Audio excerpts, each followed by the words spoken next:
Hey guys, I'm sorry about that. Okay, I got that. I got everything settled there. Jackson, are you fine? You got food over there, Jackson? Let me remember to share the screen. All right, we were looking at the market. The market was kind of a non-issue. Let's talk about some other stuff. Let's.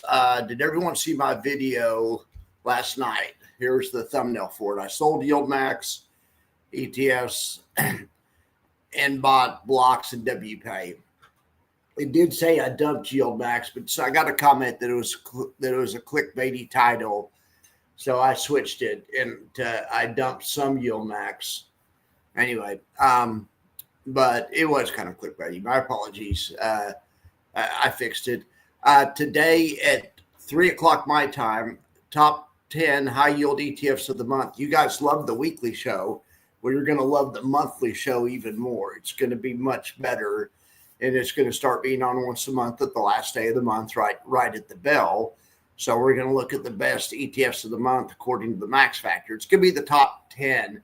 You know, the weekly list is going to be more in depth, I guess. We do that every week, and that's the top 20. But the month's going to be just the top 10. It's going to be kind of but it's going to be a new tradition that I think is going to be nice. I'm going to do some other stuff also on the monthly list. I just haven't figured out what yet. But in any event, be here today at 3 or 1 if you're on the West Coast. Or 4 if you're on the East Coast, right? Anyway, so be there for that. Okay, let's talk about other stuff. Let's talk about the crypto quartet. So I'm the new proud owner of Blocks. We just happen to be on Blocks. Well, look, Blocks is down 68 basis points today, the first day I have it. Oh, well, that sucks. This price isn't right, and we talk about this all the time. That is the wrong. There's no way that this thing is down 9%. That's something else. Anyway, but let's just look at the chart. I think that's a Canadian company that has the same ticker or something, and I need to distinguish it in the programming because it shows this as being way down every day. Since I'm talking about it, let's just check out FinViz.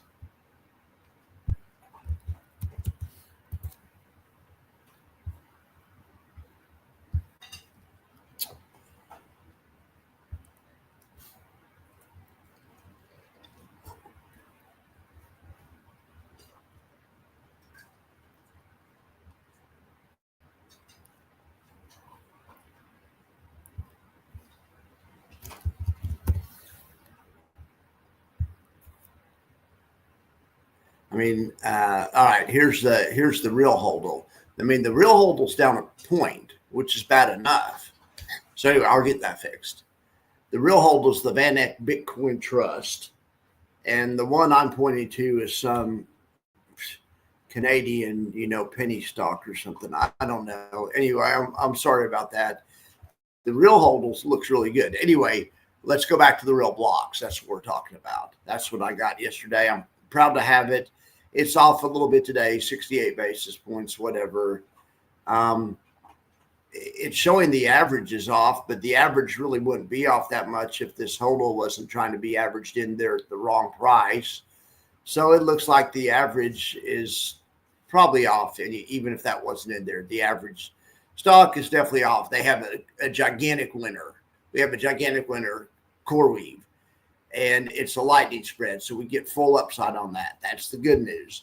The bad news is it's only 1.75% of the portfolio. The blue line is the allocation. So down here, galaxies are heavy. These are our big allocations, and they go down kind of in like a nice geometric pattern. But anyway, Circle and CoreWeave are down here at the end, but we'll take it. It's 1.75% of the portfolio, but it should be up 14%. Pretty much, and we should, in the portfolio, should be getting all 14% of that. And that's because of the nature of, or a good part of it, and really maybe even a little bit more, but that's because of the nature of lightning spreads.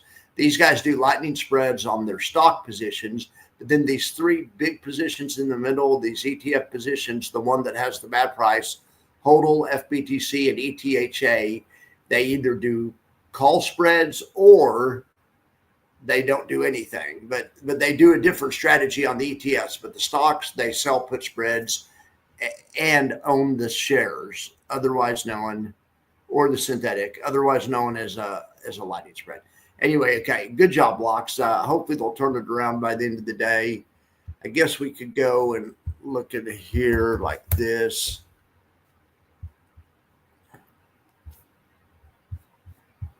We didn't really look at it like this today.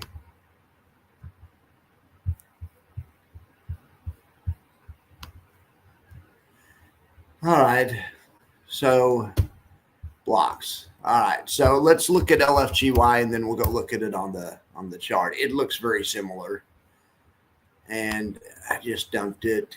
I mean, it was a good stock. It was a good stock, especially because I bought it down here, April 10th or something, the day it blew up. I mean, it was, April.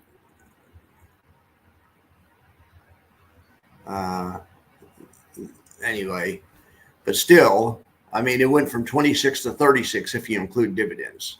The NAV didn't, but if you throw the dividends in, essentially the investment went from 26 to 36. So I figured it was nice to take a profit in that and redeploy in Blocks. Blocks is going to do a similar deal.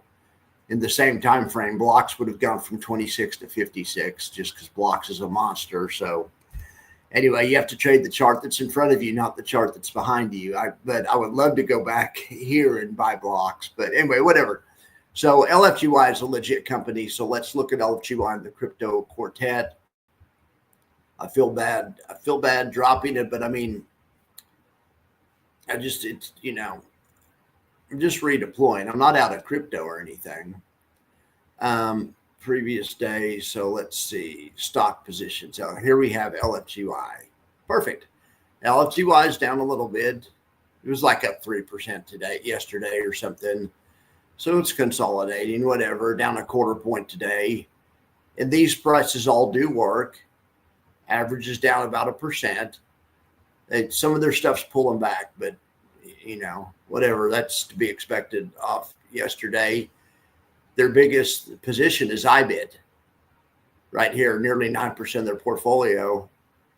Kind of like that other fund, Blocks, had three positions that were, I think they were like 11 and 14 and 15%. 11 big ETF positions, just basically in Bitcoin, just in an index or whatever, or Ethereum, HODL. They do that too, but they use 9% and they put it in IBIT.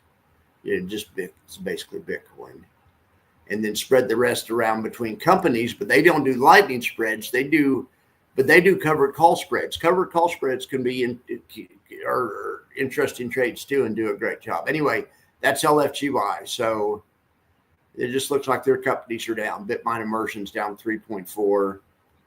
Anyway, all right. Well, now let's look at. Well, we haven't talked Alti yet. I can't believe we haven't talked Alti yet. I didn't do anything to my Alti. My Alti's still there. Let's look at this and make sure this is correct. Why is it saying Alti's unchanged? There's no way Alti's unchanged, but that is what it's saying. Maybe Alti's unchanged. Yes, I could see that. Yeah, unchanged. Look at that. Would you take a look at that?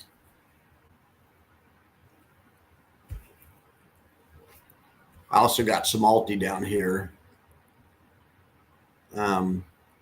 I guess it was the 9th, the day that the market was up 10% or whatever. But anyway.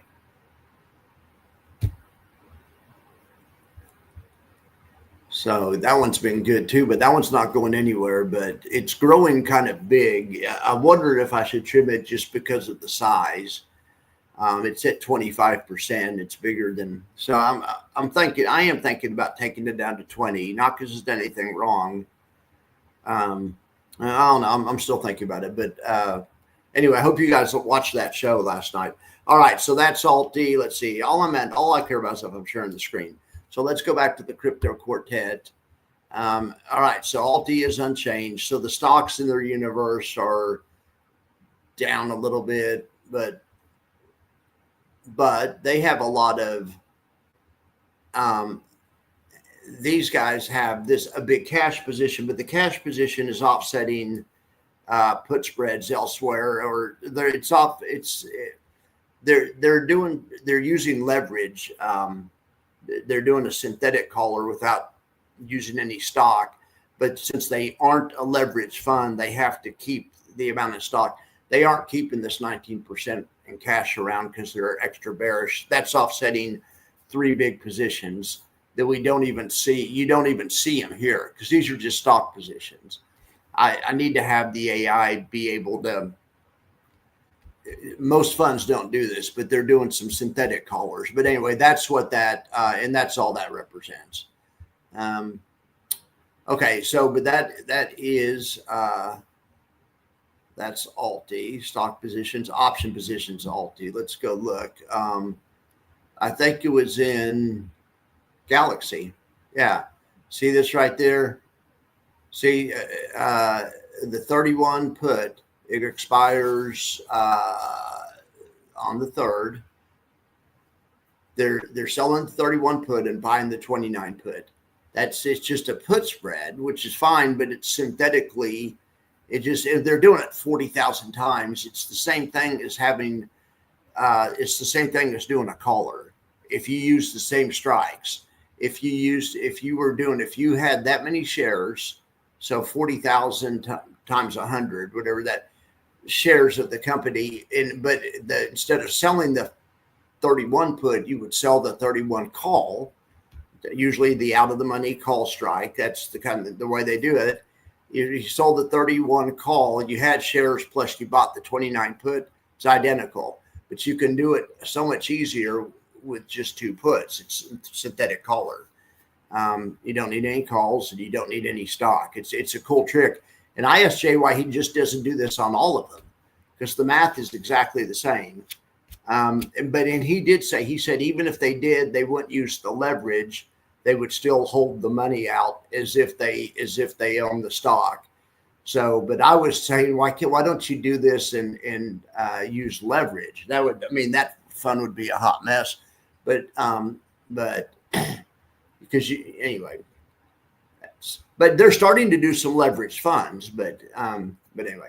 All right, but anyway, so Galaxy's one position that's not reflected, and that 40,000 lot put spread is represents a lot of stock if it were stock, and that's part of that 14 or 19% that's in the money market.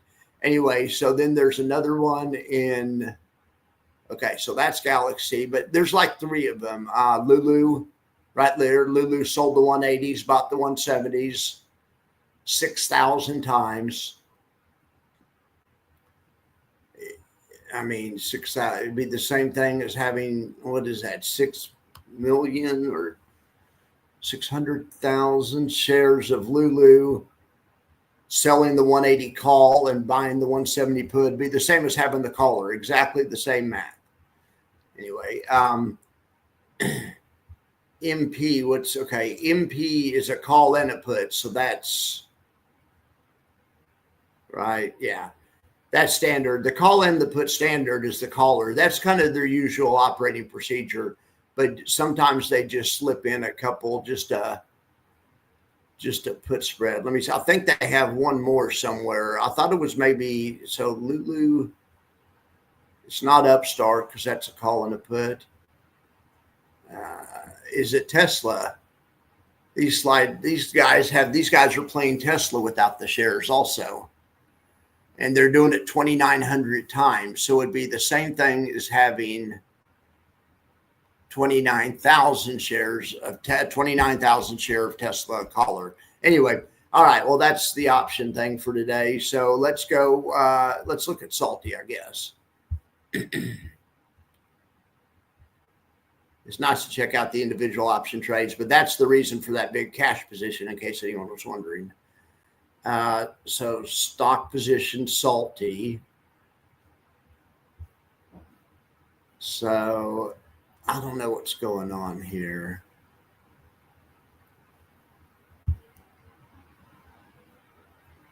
Well, it looks like salty's kind of flat. They have their short bid line immersion, which I was telling you guys was down 4.2, but it may have been up big yesterday. I mean, they could still, they're short, may, who knows how their short's doing.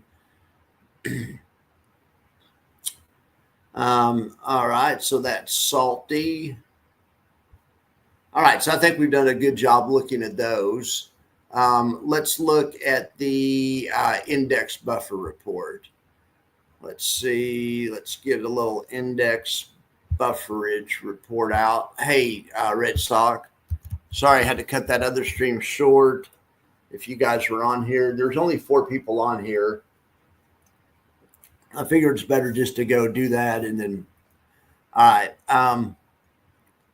Index buffer, look at feet and 5E, man. Up the most or down the most. I mean, look at this. The SPY's down. What's the SPY down? I mean, 20 bips. I mean, who cares? 20 bips is nothing, a fifth of a point. I wonder what's the VIX. I don't look at the VIX on like a daily price by price basis, which I mean, let's look at the VIX. It's low though. I mean, I'm not going to pull up a chart. It's just right. 16. Okay. So what's the deal? You divide by 19, and a 19 VIX implies about a 1% move, a 1% daily move, or an 18 VIX, 18 or 19 VIX. Anyway, so to 16 VIX, you're implying 90% of it, about you're implying kind of smaller daily moves, like about 0.9% in either direction. Boy, in the past couple of days, look at yesterday. Is that our bar from yesterday? Is that yesterday's bar right there? I mean, I didn't. It looks like it is. I just didn't realize that. If you guys seen this, I'll get back on whatever I was talking about. But that's yesterday's.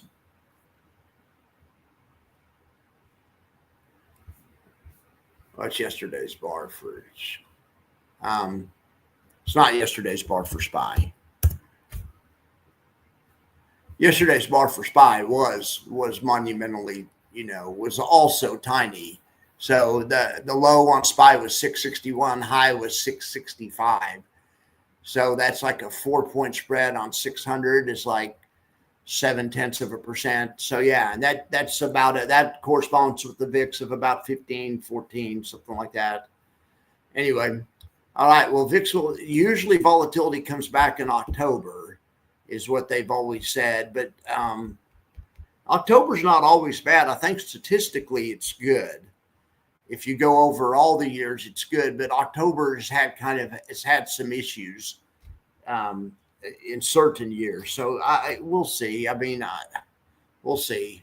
Anyway, all right, guys. What else do you guys want to talk about? Let's go back to the index buffer report. I was just noticing that. I just want to notice that. Anyway, feet and 5 are always down the most or up the most. It's just because they're concentrated. They were up the most yesterday, remember? Down the most today. All right, SVOL is kind of an up the most and down the most also. And to be truthful, so is Alti, and so is SEPI, and so is some of these other ones over here. YMAX. Triple QT isn't usually one, but blocks and Alti are usually ones that are up way more and down way more. LFGY and SEPI and stuff. Anyway, but today we have some, YMAX leading on the way down, triple QT, blocks, whatever. Though the market's just barely moving. I mean, the Nasdaq's only down 0.25 point, so we'll see what happens by the end of the day. But yeah, it's not a great start. Look at USOI's outperforming on the downside. Anyway, all right, yield max buffer report. Palti's outperforming on the upside. Apley's outperforming on the upside. On the downside, Fibby's outperforming on the downside, and that's it. All right, 10 of you guys watching. All right, hey Mark, and hey Red Sox. All right, what do you guys want to see? So let's look at something here. let's look at this. Well, the lightning spread results, we'll look at that at nighttime. That nothing new has happened on that yet. Let's see how that old lightning spread is doing, though. There's just no data yet. I mean, oh, they paid a dividend, but I was on the live stream last night, and they paid the dividend on the live stream, or I noticed it. So maybe that's when they, it was like 10 o'clock at night, but it was 19.52 or something, 19 and a half cents. So, and it gets paid, I think, Thursday. Today's deck day. And or payday is, trying to think. Yeah, and payday's Thursday, I think. And then Monday's the next one. And then I think so Friday's the next deck day. And then I think or Monday is the next payday. So I'm just gonna go Thursday and Monday. So this ought to be interesting. The trades are easy to track, so we can see exactly how much they should pay and stuff. They aren't doing a really complicated strategy. But anyway, we'll keep an eye on these guys for sure. All right, so back to the index buffer report. Did we check everything in here? Okay, we checked everything in here. Let's do the max factor. We've looked at the crypto quartet, the lightning spread results. There's really not much to look at. I mean, now that we know how much they paid, I need to update this. My dividend estimator is at 37 cents, and they just paid out 19, but that would make sense. They're probably, and if maybe they're trying to pay 19 next time too. And I mean, these payments come fast because it's every 2 or 3 days, and maybe they're trying to get a little bit of money ahead. But right now they have 37 cents per share to pay dividends with, but they paid the 19 out. So they have the difference between 37 and I'll update this. That's more of an afternoon update. For those of you guys that are interested in that. Let's look at the new max factor. Come on. I just saw a new max factor. All right, let's get the new max factor out and see what's going on.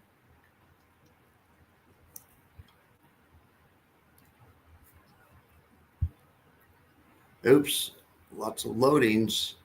What's going on? All right, this looks all right. This looks all right. Oh, no wonder it does. Where's the main database? All right. Well, let's see. Do you guys want to look at the short term or long term? Let's look at the short term.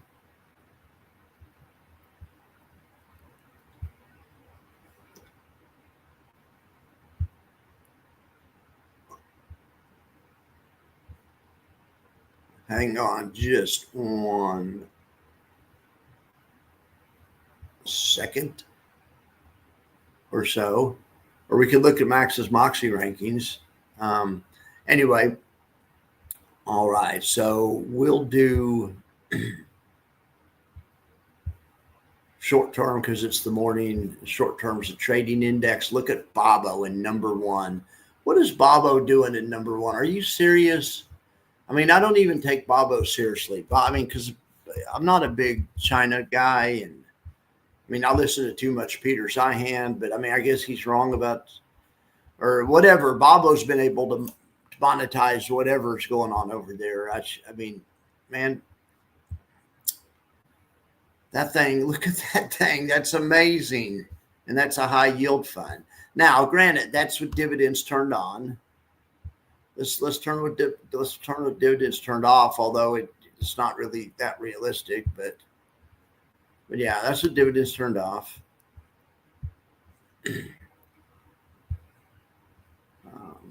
But I'm trying to look at how the investment is doing, the trend of the investment. And, anyway, all right. So, back to this. That's amazing. Then Tesla number 2. GDXY number 3 is absolutely amazing. Is GDXY up again today? I need to sell at least half before it goes down. Yeah, I mean, every day it's up. I mean, I really have to do that. Does somebody know if for one thing, somebody said Curve's coming out with platinum as well. I didn't know that, but I wish they just come out the fund to fund Curve Precious Metals, and which did a third of all of them, because I'll just want all of them or whatever. But I just like the Curve system. So, and this one has been really good. I mean, this one's been incredible. Anyway,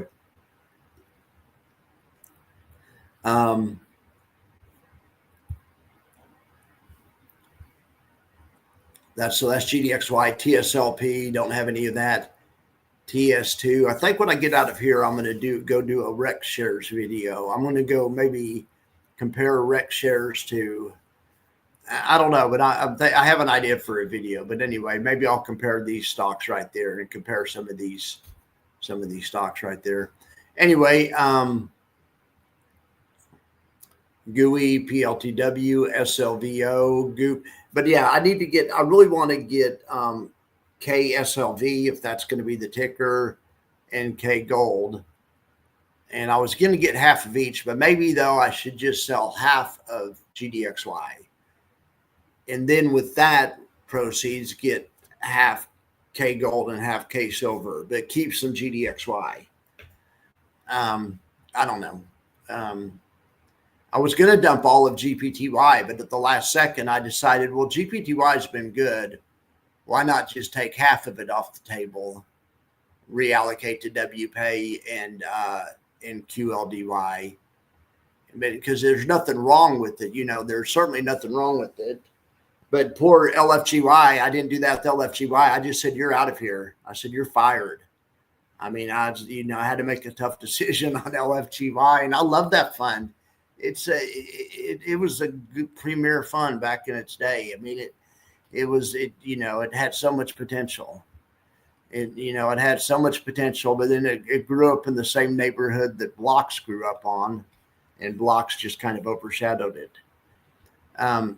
Anyway, grew up on the same block that Blocks grew up on, and Blocks just overshadowed it. But anyway, all right, PLTW, SLVO. I like the index ones. iGold, YETH, and iGold are kind of quasi indexes, I guess, or not really. Gold's just futures.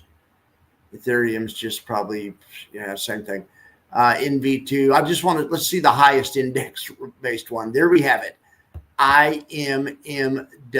Would you look at that baby right there?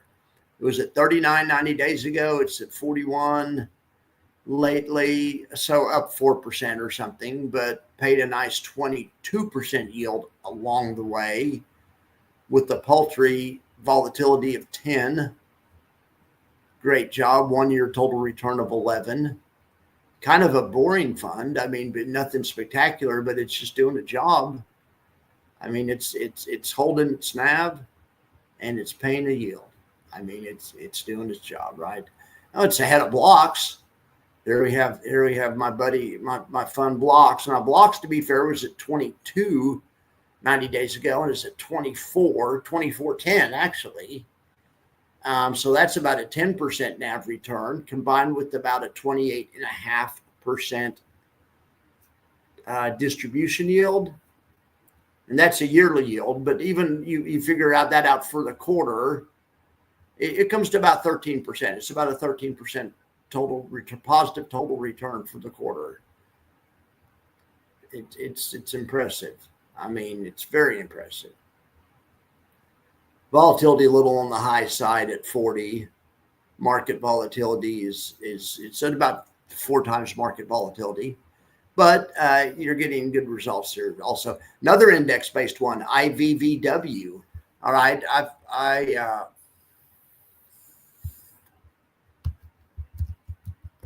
feel a cage match coming on.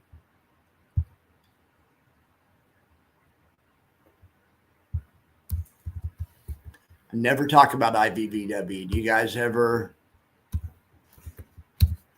And I never talk about IWWM either. And I guess we'll just go since inception on these two. Well, I have something jacked up. IVVW and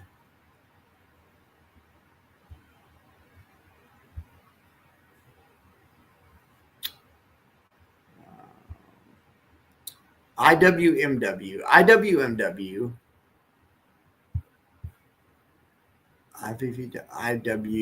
IWMW. Gosh darn it. Okay. Here we have it since inception. All right. And I am sharing the screen, so that's important.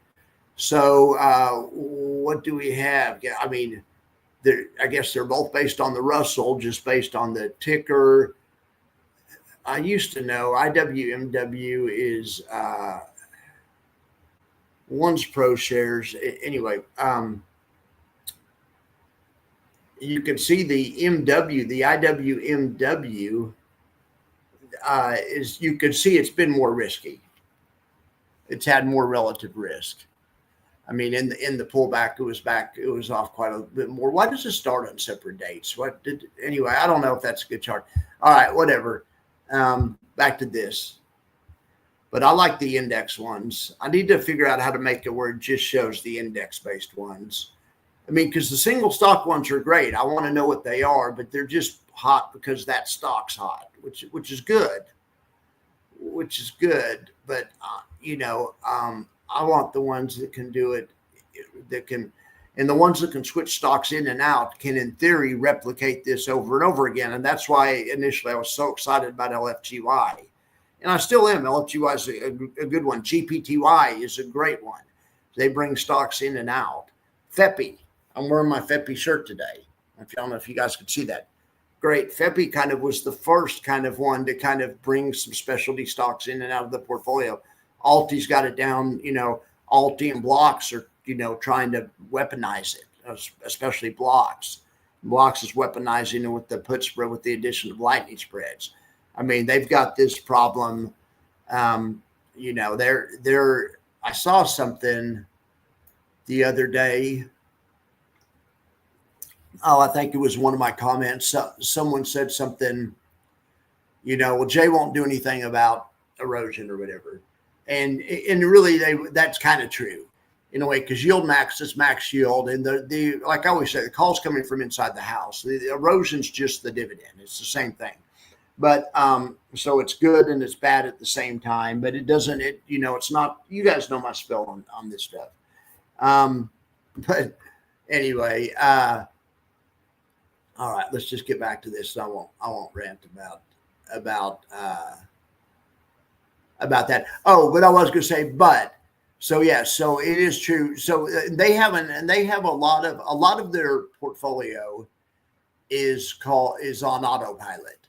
The yield max strategy, and they're just using math to get ahead of stuff, but not all of it. And they are very, very concerned about they're watching every penny and trying to prevent any type of bad situation at all in some of these funds.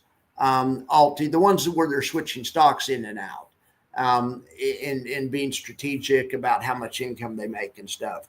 So I would agree in mass, they don't really care about it in mass because it's just kind of math to Jay, and it's the way it works out. But that's not the case in Alti. It's not the case in LFGY. It's not the case in GPTY. It's not the case in Chippy. So, I mean, those rely on human judgment and the funds coming in and out. And it's also not the case in Blocks. And it's evidently not the case in any of the curve stuff. But a lot of these funds are pretty much automatic pilot, but not all of them. And anyway, so like I say, the main ones that aren't are Curve, a few from Yield Max that we just talked about, the Curve funds, some of the Curve funds. I would say the Curve single stock funds are pretty much automatic pilot. He may say they aren't, but KQQQ, their premium funds are definitely not. And just like Yield Max's premium funds are definitely not. They're definitely in there fighting for every penny. you know, in trying to, use stocks that are better than the market. They aren't afraid to cut a stock, or put a stock in real quick, or take one out of the lineup. All right. So, but yeah, so the index ones, we have IMW and IVW blocks. And we also have YMAG. We also have TLTW. I dumped TLTW to buy blocks yesterday because I don't even know why I had it. I had it just to diversify, and I wonder, really that thrilled with it. I think there's better ones out there, but so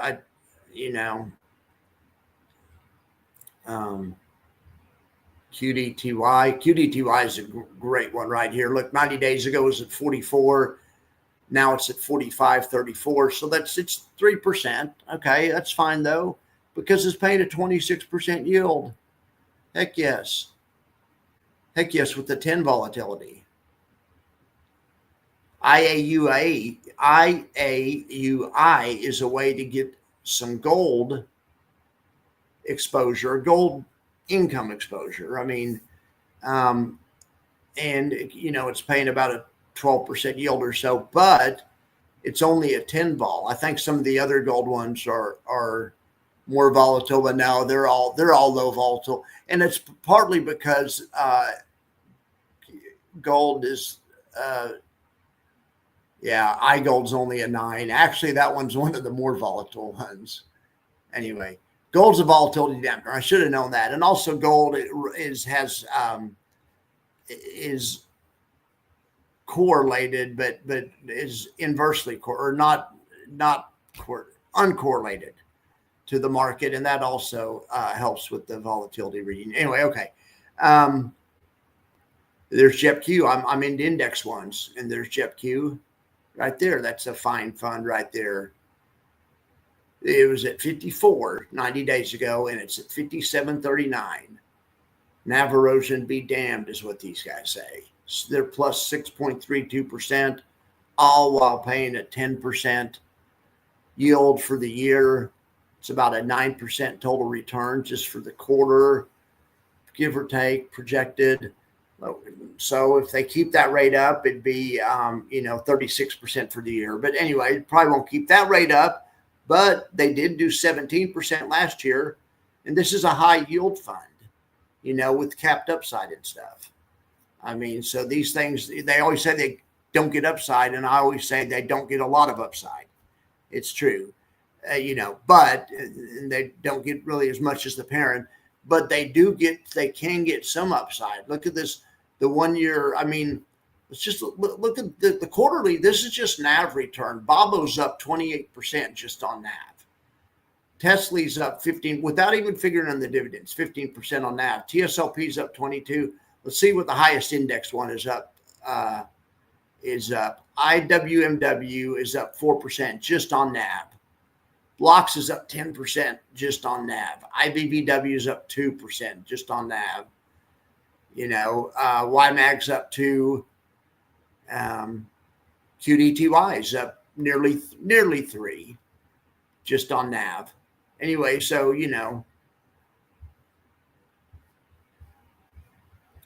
those are your NAV champions. But yeah, I would agree with my commenter. Whoever says, yeah, they don't really care because they're just going to let math take care of it in the general yield max funds. And there's a lot of general funds out there.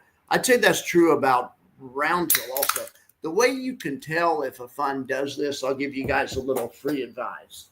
The way you know if a fund doesn't care, truly doesn't care, is there's a clause I'm just joking. Of course they care, but if they're one where they're just like going to let math take care of it, there'll be a clause in the prospectus that says this fund will not take defensive positions during adverse circumstances. This fund will, keep employing the same strategy regardless. That's how all the yield max funds are. In other words, math's going to solve it. It doesn't matter. Math's going to solve it. We're going to do the same thing every day. But so what that tells you is it's your responsibility. If you got YMAX, you don't want to be in YMAX during an adverse event, if you're expecting them to take defensive measures, it's not going to happen. If you look at Howard's, if you look at Curve, and you look at some of the other ones, it says the opposite. I was looking at one the other day that I really like. It could have been blocks or something. And it says the fund can, during special circumstances, can go to all cash, can buy puts, can blah, blah, blah. Well, so it's two different management styles. I'm not saying, so there's these ones that are truly actively managed where they're going to try to fight for every penny, like they're doing in blocks and they're doing in Alti, they're doing it in LFGY, they're doing it in GPTY, Howard's doing it in KQQQ. And I'm sure there's other managers that are doing it also.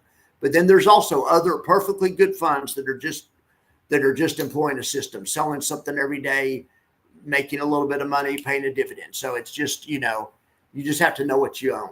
And I'm not saying one's better than the other. One relies more on human judgment. One doesn't as much, but that's my speech for the day. If there's anything you guys want to talk about or we didn't cover, let me know. I'm gonna see what you guys are up to. I hope I didn't monopolize or filibuster too much. All right, so I'm going to catch up. Mark and Red Sox, I said hey to you. I think Red Sox, your name's Steve. Anyway, I think that's correct. If it isn't, put it in the comments. Anyway, Steve and Mark, hello. JY's travel adventure. K Gold has been killing it. Yeah, it's been killing it. It hasn't been doing better than my GDXY. Has it? I don't know. I just almost couldn't imagine something doing better than the GDXY. I just want to at least sell. I'm going to sell at least. I'm going to sell half tomorrow just to get some off the table and put it in something. Yeah, your K Gold is weak. That is weak. Moo. You could do dividends reinvested.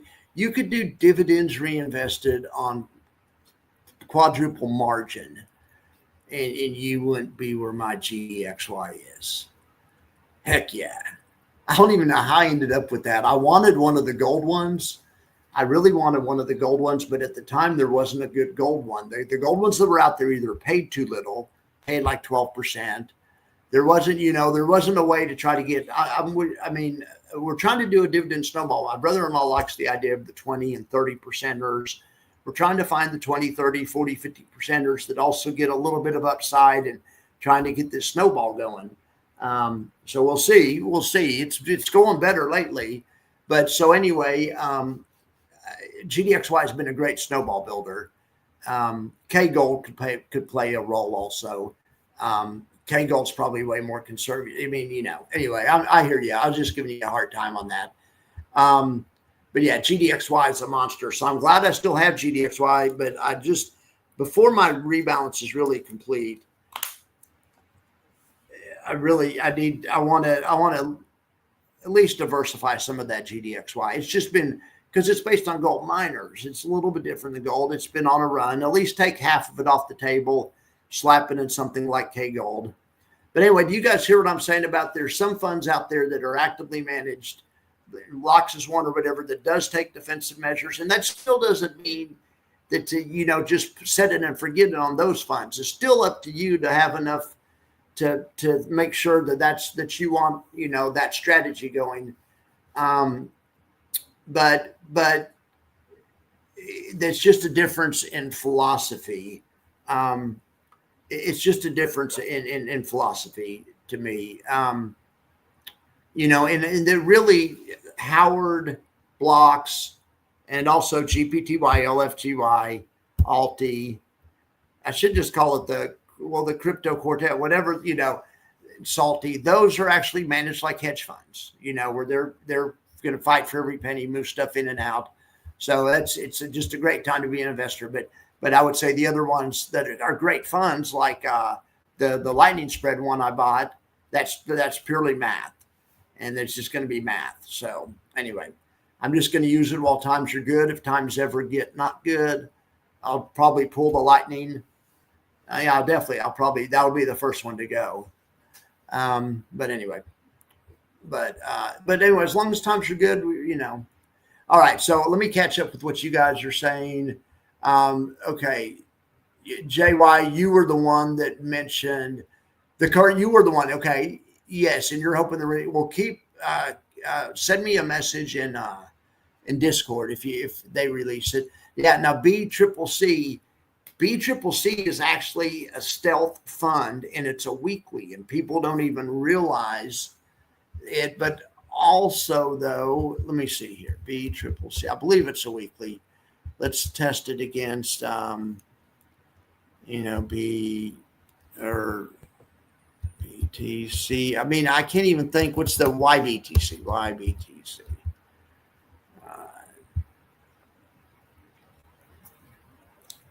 Okay, total return. It has it tied. Dividends. It's about the same. And I believe B Triple C is weekly. Correct me if I'm wrong, but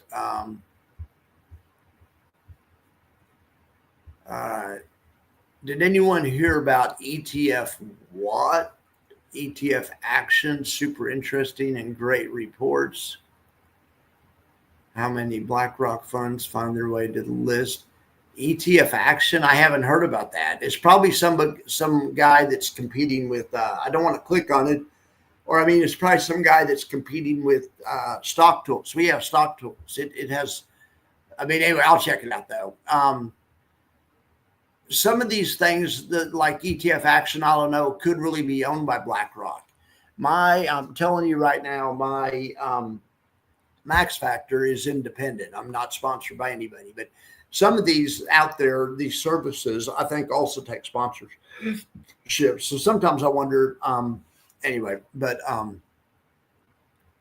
yeah, and also it could just be the BlackRock does a great job managing funds. They can use low fees because they have such big size. They can, their fees. Lots of times the BlackRock ones and iShares have lower fees compared to the other ones.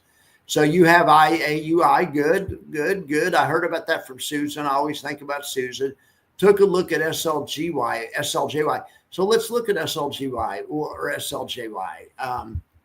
What the heck? Maybe I should just get SLJY and so K Silver's not out. Well, I'll just compare with SLV. SLV is surely a fund, right? Yeah. All right. I know this is the junior minors, and I should have put in, I guess, the junior minors, but it's close enough for government work, right? SLJI doesn't pay a dividend, but I mean, it's only been out for not even a month, so just hasn't yet, has it? But was I right? I mean, that B Triple C is weekly, I think. Yeah, I think it is. Okay, so what did you do? You married GDXY with GDX, and you got a fund with great upside. Yeah, and that's what Jay's always said. That Jen, you can always do that because think about somebody that would have done, somebody off the get-go that was unsure about these funds, but instead they did like a 20% allocation to Tesla and 80% Tesla, or even 50-50, but maybe, like or 75-30. So they bought Tesla stock, and then they just maintained a 20% allocation to Tesla at the same time. They had to think how well they'd be doing right now, or lots of them. That's always a solid strategy because the bad thing about covered calls, as we all know, is the cutoff upside. But if you pair them with stocks, and that's essentially what the lightning spread is kind of cheating to do. It's pairing it with the stock that's unencumbered, which is great. But so somehow it's great to find a way to uncap that upside. But anyway, and you've done it so you have some GDXY capped upside, partially capped. The covered call spread, it gets good upside, but the GDX though is uncapped. So yeah, that's good. That's good. So you're saying GDXY is not comparable to K Gold? Yeah, I know it. I know it. I was just joking. I don't think anything's beating GDXY. I knew that it would be on top. I was just trying to get something started. Yeah, HOOW. Okay, HOOW is probably beating. We'll compare HOOW to GDXY. Speaking of stock tools, let's go look. Oh, look at that. HOOW says, "Hold my beer." Says GDXY, just go to sit down and shut up, GDXY. That's what HOOW is saying. So how would I have HOOW? So and I wouldn't. So I don't buy the single stock ones. I had like 5 of them, but anyway, and I had the good ones. I had Misty and Coney and Viddy. I had the best ones, and XYZY. I thought that was good, and AMD. I had what I thought were the 5 best ones, but I don't know. They just were. It was. I don't know. But how I'm going to have HOOW is because I own WPay, so I'll have So I'll have it through there, and that's fine. Or have whatever's hot through there, And also through Alti, you also get things that are hot.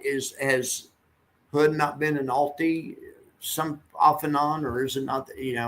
Anyway, but yeah, that's impressive right there. That is very impressive. You no longer trust GeoMax. I hear you. Yeah, I hear you. They've done great on that one. Correct. Well, there's a lot of other choices out there.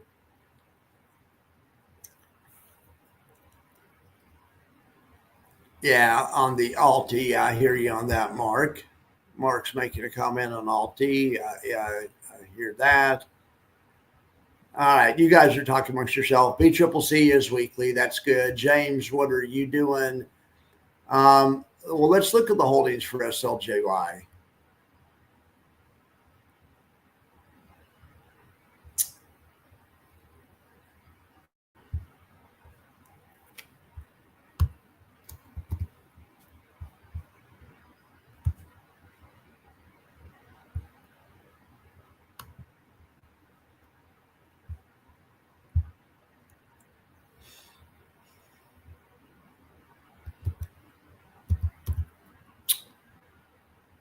Amplify. I like some of Amplify's products. They have Baggy and Biggie, or is it Maggie? I like Maggie, but Maggie's not them. Maggie is somebody else, right? But they do have Baggy and Biggie, and I'd like the concept of those, and I think they've been doing well. I should get some of those. So many great choices out there. Maybe I should just choose my 10 favorite ETFs and just go 10% each. I mean, I'm just still working on this portfolio. I'm pretty heavy in Alti. Alti's 25% right now. So I probably need to at least cut Alti to 20, not because it's doing anything bad, just as a balancing thing, and spread some in some other areas. I mean, but all right. Yeah, this thing 20% performance year to date. So it just has amplified junior silver miners. Okay, so I didn't know that was an Amplify trust. I figured it was an S&P or whatever. But anyway, so Amplify actually has the junior silver miners. So that's just a growth fund, and that's been on fire. So, and then in addition to that, it looks like they have some individual miners.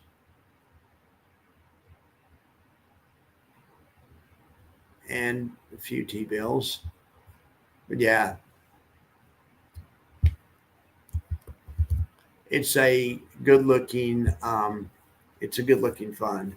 Baggy, I mean, this one's a good looking fund, at least the prospectus. When I did a review on this, I really liked the prospectus. I guess it doesn't look like it's done that great. 7% year to date, kind of flat on the quarter, but it's paying about a 25% yield if it was annualized. Okay, and then they have Baggy, and then they have Biggie, right? No, not. I like Biggie a lot also.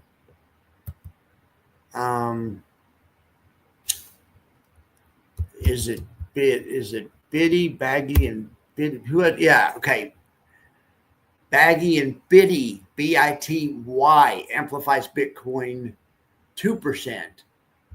Same thing, but I think it takes a little less income, so it should have a little better upside. Baggy and Biddy. I just like the concept of these. Let's go back over here. Let's have a battle royale. It's the second one of the night.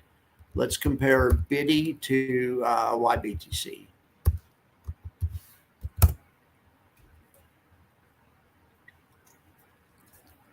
I mean, that's, that's close. But YBTC beats it and pays a higher yield.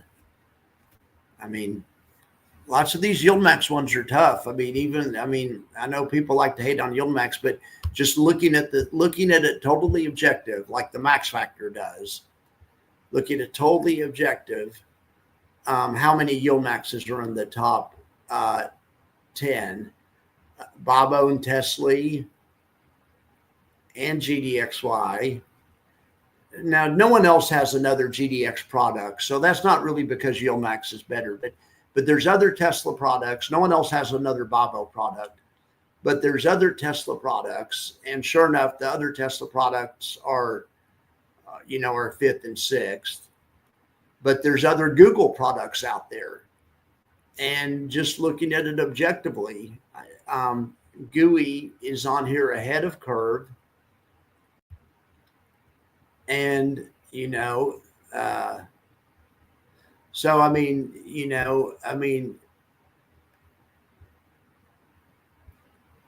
on these lists, I mean, YieldMax is always, I think my lists are objective. YieldMax is always pretty well represented, but there's also a lot of the W funds and the Rex funds on the list. Well, really the W funds and the Curve funds are also well represented. Look on my top list. You have TSLP from Curve, you have Goop from Curve, and then from Roundhill you have PLTW and but I mean YieldMax is pretty, anyway, and I try not. So anyway, they're so what I try to look at the yield and the NAV at the same time and look at the balance, and so even factoring in, because YieldMax ones have more of a problem with NAV and a little less problem with yield, but I think you can make a good case for some of them, especially, I mean, GDXY, I mean, that's just because the underlying's on fire lately, but I think the best cases are made for the GPTY. Biggie's actually a good one too, that it's a stealth good one people don't realize. But anyway,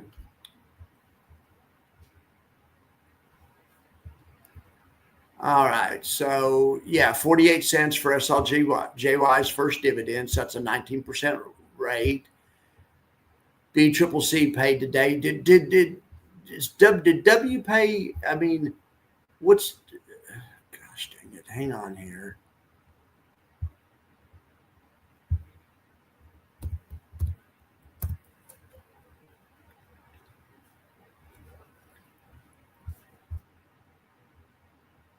Why is this one gapping down today? Oh, because it paid. It paid. But this is with dividends factored in, and still, so the price is lower, even factoring in the 88-cent payment. If the 88-cent payment weren't factored in, it would look like this. Not a huge difference, but the prices are down on WPay today, with or without it. But we care about how the investment's doing, so I'm going to go.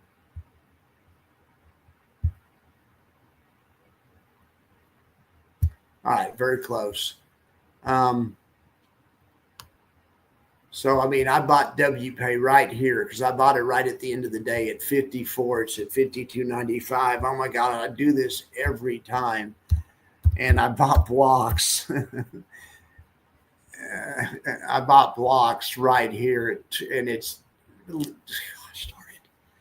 every time I do it to myself. Why didn't I buy blocks the day before?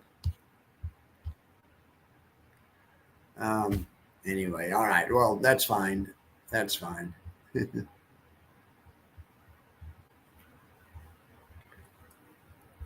HOW is a monster. Granite's releasing HOYY. Don't sleep on the Defiance. Defiance has Hood plus income. And that's, I'm telling you, that's the future, is the leverage plus income. Maybe not the Defiance product, but what Granite Shares is doing. And Granite Shares isn't really officially even using leverage. They're just selling leverage. But the I think the leverage plus income, which is what Roundhill's doing.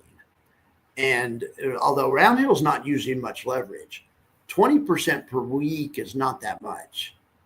Whereas YieldMax is using 50%, 50 to 100%, right, per day, 100.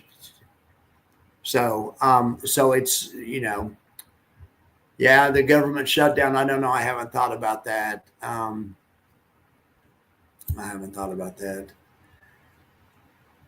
Amplify site shows calls for each holdings. Oh, okay.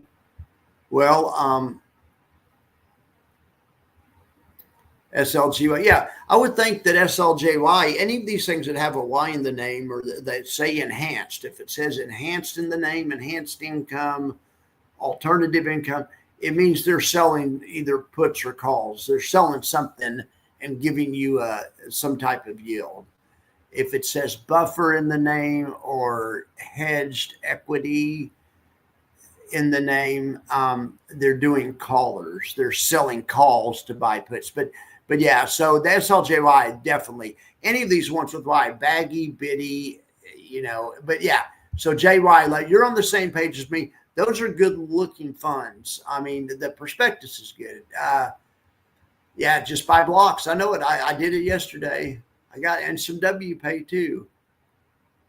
Yeah, thank you, Jerry, for being here. You have a good day as well. WPay is Wednesday. Okay. But it doesn't go X today because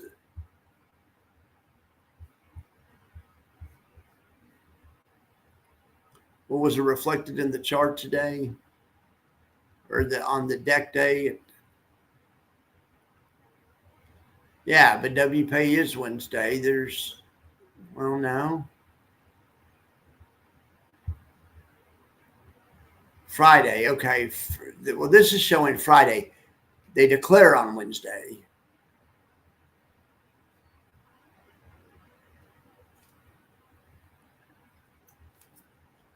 Well, I don't know.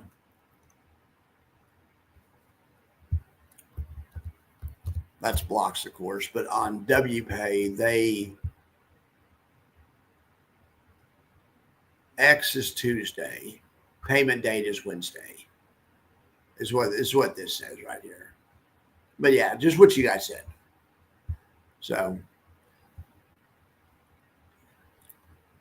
did I get extra shares, or how did that happen, or was I a yield tourist, or I got a payment I didn't deserve, right? If I bought it yesterday at the close, did I get a first dividend payment and did I just do a little yield tourist play? I think that's what I did. I didn't intentionally do that. I always thought I never did understand that, the idea of yield touristing.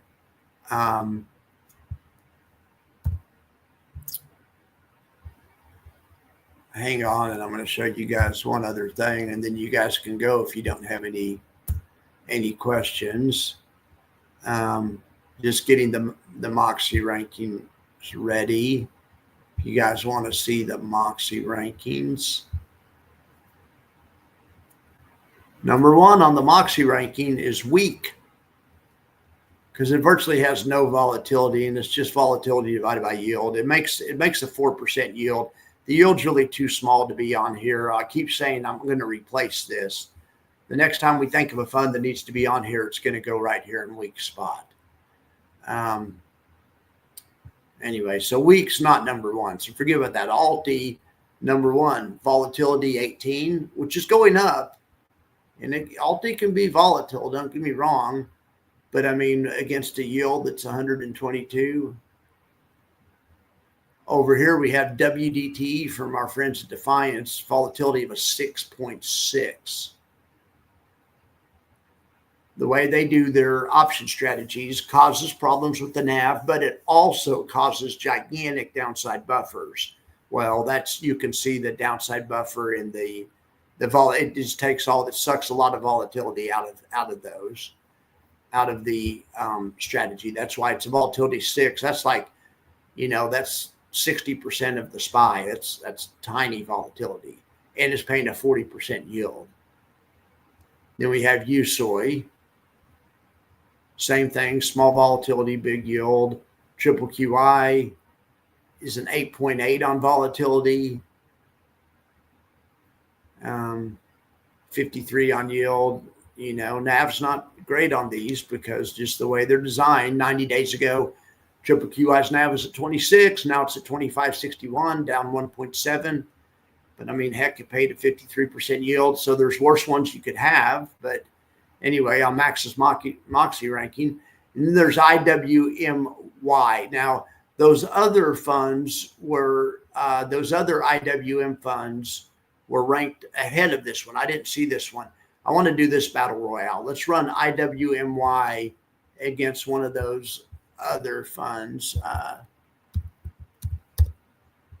just like, yield max and Defiance stuff lots of times, but let's run it. Okay, what was it? Was it IWMW was one of them? IWMW, I think. Let's just see how these run. Well, I mean, I just like the yield max. Look, the yield max was less risky. They ended up at the same spot. Now, IWMW looks like it has more upside. I mean, it zoomed off the bottom harder. If you're on drip, though, IWMY is the clear winner, the yield max one. And look at it's outperforming or it's tied on total return. And it's beating on dividend also. Compared to this other one, it paid more than twice the dividend. IWMY. So you're getting the other one, the one that's safer is, the supposedly safer on paper has a lower dividend. This IWMY is a really good one. It showed up in the Max's Moxie ranking. Now I know the people like the I series. IWMI is like SPY and Triple QI. This one will probably beat IWMY. I don't know. We'll see. Yeah. Yeah, it did. This one beat yield max. These IWM, these guys are tough. I mean, these guys that do these I funds, SPY, Triple QI, and IWMI. Anyway, but you guys can see the yield max against any other thing other than this one looked really good. Now against this one, not so much. But I bet yield max pays more. Let's see. Yield max paid $24 on 43. This one paid $9 on 49. Yeah. Yield max paid like 1.5 times as much. Something like that. So, if you need yield max, these guys, everyone loves, who is that? Triple QI, SPY, and you guys know who that is. Those guys do a great job. Triple QI was voted fund of the year or something. It is a good fund. It's one of those funds, if you had to put all your money, I always use JEPQ, but because if you wouldn't want to put all your money in a covered call strategy, but if someone stuck a gun to your head and made you do it, you would want to choose what I would call a bad covered call strategy, an inefficient covered call strategy. So because it's inefficient, the covered call strategy is inefficient, it means the upside capture is more efficient. That's basically the business model of JEPQ and JEPI. Those out of the money monthly options don't interfere with upside as much as the weeklies do. So that's why those funds, if somebody stuck a gun to my head, or Triple QI or T-SPY, those ones, they have a different business model where they only try to pay 8 to 10 to 12, maybe 13 on T-SPY's case, try to pay just enough, but also they try to use different option strategies, not T-SPY, but a lot of them use the out of the money monthly option strategies, and they get more upside and less yield, but less yield's fine because they want more upside. So anyway, JY, what did you do? You loaded up on blocks at 22 and you're waiting for another pullback. Exactly. Yeah. X is for WPay. Okay. I know. I just got it yesterday and I'm all excited. I get up and it's down. Okay. KSIL started trading today. It's listed on Schwab. Okay. So I could finish rebalancing my portfolio today. Maybe I need to do that. Maybe I won't sell all of GDXY. Maybe I'll sell half GDXY and then with that portion, go half K Gold, half K Silv. Build a little, NEOS, yeah. Well, they're good. There's so many good choices out there. But, I mean, people always just say Yolmax are bad or whatever. Depends on your needs. If you're super hyper-focused on NAV, yet you probably want to stay away from the Yolmax funds if that's a super big concern. But in a true income, if we're looking at a true income investment, and that's why the max factor just looks at dollars and cents. And I mean, let's look at the long-term max factor. See how many yield max are on there. So it starts here. Okay. Tesla, the number one's yield max, number two's Curve, number three's yield max. And this is just objective, just dollars and cents, money in, money out. Now, this is long-term, and to be fair, these companies have to have been around a year. Some of the newer, the W series from Round Hill aren't on here and stuff, and those, those are good funds. But anyway,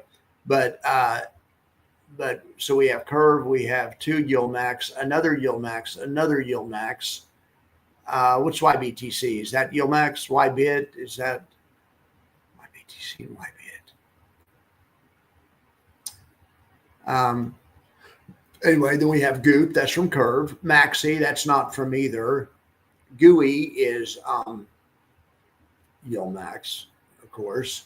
Silvo, we're just talking about KSIL. OARC, Misty. I guess a year ago, the Round Hill wasn't really going as much. It's not really fair, but even looking short term, just looking at, and forget about the max factor. Let's say you don't care about the max factor. You think I fixed it to be, whatever, because I'm part of the problem because I'm in love with yield max. I don't see the erosion, whatever. Okay. Let's just arrange everything by NAV return.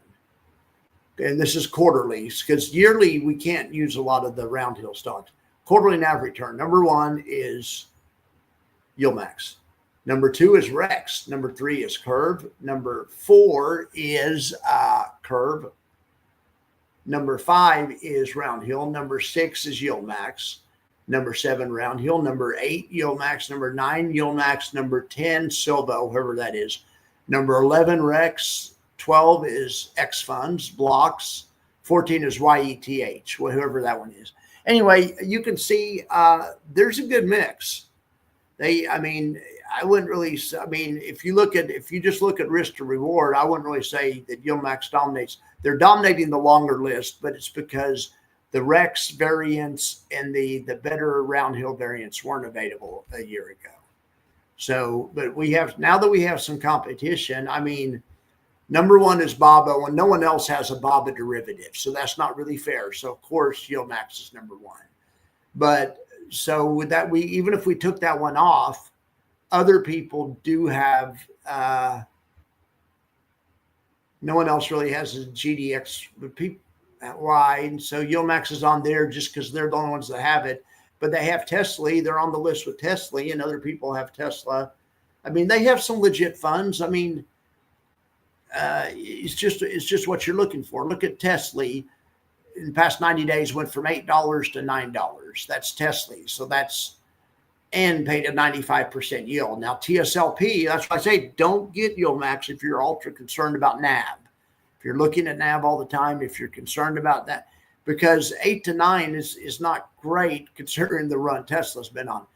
But if you're concerned about NAV, maybe Round Hill or maybe Curve would be better for you, or maybe Tesla itself. But if you need income, maybe Curve. Now look at TSLP from Curve. It went from 1982 to $24 the past 90 days. That's 22%. And they paid so, and then you could also go with Round Hill because they use a little bit of leverage, 20% a week. And they've gone from 33 to 40 over that same time period and paid. It looks to me just like eyeballing it. It looks like Curve had the best. It looks like the Curve one was the best investment. I would have rather gone from 19 to 24 and paid 39 than gone from 33 to 40 and paid 38. I think that, and sure enough, that's why just dollars and cents, risk and reward. That's why it's ahead a little bit. Also, you have to look at the volatility and TSLP volatility. They sell monthly options, out of the money monthly options. They have a 35 volatility. TSLW does leverage, and they don't really sell options, but they pay weekly payments. So in essence, it'd be like selling weekly. It makes it more volatile, and they're a 54 vol. Still both legit funds. I mean, but then the Rex one could be better for your needs. TS2 was at 22 a few weeks ago or 90 days ago. Now it's at 28.75. That's a 26% NAV return alone. Then with a 34% yield. I mean, for the year, so this isn't my ranking it. This is just the highest NAV return. So this doesn't even factor in dividends. This is just NAV. But anyway, this is a good way to look at it, but I still don't see the case that YieldMax sucks. But I mean, like I say, it depends. If you're ultra concerned about NAV, I'll agree with you. It does. Look at Hui down here. Hui's way lower than I thought it would be. Hui went from. Why is Hui so low? Well, in any event, Hui went from. Well, I guess it's because it's only up 6% on the quarter. It's doing well lately. It's only up 6% on the quarter. It went from 70 to 74. Which is good, don't get me wrong, especially when you're paying an 82% yield. Anyway, all right. Well, what else you guys want to talk about? Yeah, I know it. It's a long stream. I'll probably let you guys go. I know it. I've got to get some other content out. I've had to get some other content out. I have my end of the day top 10 show. Be there for that. That's at 3. I'll probably do the live stream at 2:45, and then we'll just go straight into that one.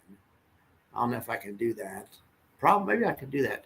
But anyway, be here for the top 10 show. I guess, yeah, I could do that. I could record it. Well, I don't want to record it, though. Anyway, I don't know. I'll figure that out. But yeah, Dan, it is beast mode. I'm just bored. I'm bored, but we talked about some good stuff today. And then no one even said anything bad about YieldMax necessarily. Somebody in here said, yeah, I'm done with them or something. Nothing bad about it, whatever. And so, and it got me on my YieldMax high horse. I'm just saying, or maybe I'm missing something, but I just don't see that they're bad. But I mean, like I say, with the caveat, it depends. It depends on your needs. Rex uses a little leverage too, but only on half the portfolio. I believe Rex uses 150 to 200% on half the portfolio. But if you do, basically, I look at that, okay, let's just say they do 200 on half. So they basically have 100% long because they're using leverage, but they're using half. It's a trick. And then they're selling options on the other half. They're basically trying to, I think that's the key, is the leverage plus income. I really think the way Rex is doing it, the way Round Hill's doing it, and the way YieldMax is trying to do it, they're leverage plus income products, at least in the back tester. Those are the ones that I think have a chance to actually outperform the underlying. So I'm putting Rex and TSI, and they're doing it on a very short-term basis, lots of days and lots of weeks. Rex and the W products are outperforming the underlying. That's one reason I got WPay. Plus, it's fine to have some bullish high yield plays. I mean, I have plenty of stuff that's defensive in there. Heck, Alti's 25% of my portfolio, and it has all callers. I mean, the last time the market went down, I mean, Alti didn't do great, but it didn't do near as badly as a lot of the others, the other stocks did. The ones that just let math settle it were all down way more than Alti, because Alti's actively managed and stuff.